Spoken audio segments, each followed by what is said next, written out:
வணக்கம். இந்த ஃபீல்டில் நம்ம பார்க்குறது துவரையை பற்றி நம்ம பார்க்க போகிறோம். இந்த வயலில் பார்த்திங்கன்னா கடலை போட்டுட்டு கடலை ஹார்வெஸ்ட் பண்ணிக்கிறாங்க. ஸோ அதுக்கு இடையில துவரை, அதாவது ஒரு 10 ரோ 15 ரோ கடலை போட்டுட்டு அதற்கு இடையில துவரை போட்டிருக்காங்க. இப்போ துவரை பார்த்திங்கன்னா நல்லா ஃப்ளாரிங் ஸ்டேஜில் வந்துருக்கு. இப்போ துவரையை பொறுத்த வரைக்கும் நம்ம அதிகமாக உரமோ மருந்தோ அடிக்கணுன்ற அவசியம் இல்லை. ஆனால் அந்த பூவும் பிஞ்சும் வரப்போ இப்போ பார்க்குறீங்க, பூவும் பிஞ்சுமாக இருக்குது. இந்த பூவும் பிஞ்சுமாக இருக்கிறப்ப நிறைய பாட் போரர்ஸ் வரும், அதாவது பாட் போரர் காம்ப்ளெக்ஸ் வரும். ஸோ அந்த மாதிரி தருணத்தில் மட்டும் அந்த பாட் போரர்ஸ், ஏன்னா ஒரு பக்கெட்டு பூ இருக்கும், ஒரு பக்கெட்டு பிஞ்சு இருக்கும். இதனை நம்ம கட்டுப்படுத்துவதற்கு நம்ம என்ன பண்ணலாம் அப்படின்னா, இமாமெக்டின் பென்சோயேட் 1 லிட்டர் தண்ணீருக்கு 1 கிராம், அதாவது புரோக்ளைன் 1 லிட்டர் தண்ணீருக்கு 1 கிராம் என்ற அளவில் ஸ்ப்ரே பண்ணலாம்.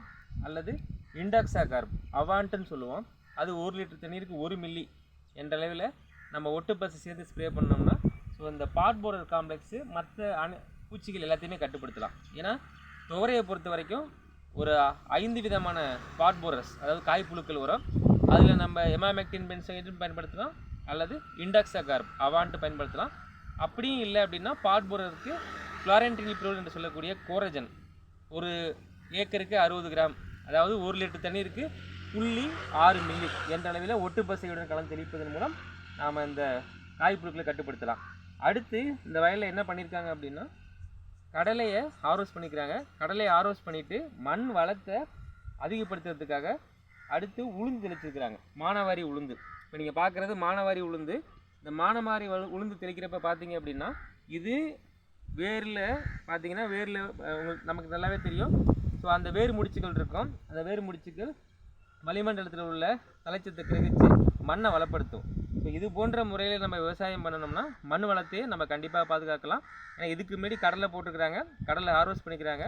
கடலை ஹார்வெஸ்ட் பண்ணிவிட்டு இப்போ அதுக்கு எடுத்துகிட்டு உடனே உளுந்து தெளிச்சுக்கிறாங்க. ஸோ உளுந்துலேயும் பார்த்திங்கன்னா இந்த துவரையில் வரக்கூடிய பாட் போரர்ஸ் வரும். ஆனால் இந்த தருணத்தில் இது இப்போ மிக சின்னதாக 2 இலை தான் இருக்குது.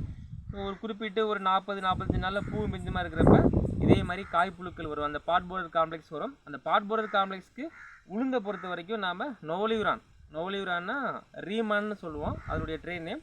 1 லிட்டர் தண்ணீருக்கு 1 மில்லி அல்லது 1 லிட்டர் தண்ணீருக்கு 1.5 மில்லி நாம் ஒரு 15 நாள் இடைவெளியில் 2 முறை ஸ்ப்ரே பண்ணுறப்ப உளுந்தில் வர அனைத்து வகையான அந்த காய்ப்புழுக்களையும் கட்டுப்படுத்தலாம். நன்றி, வணக்கம்.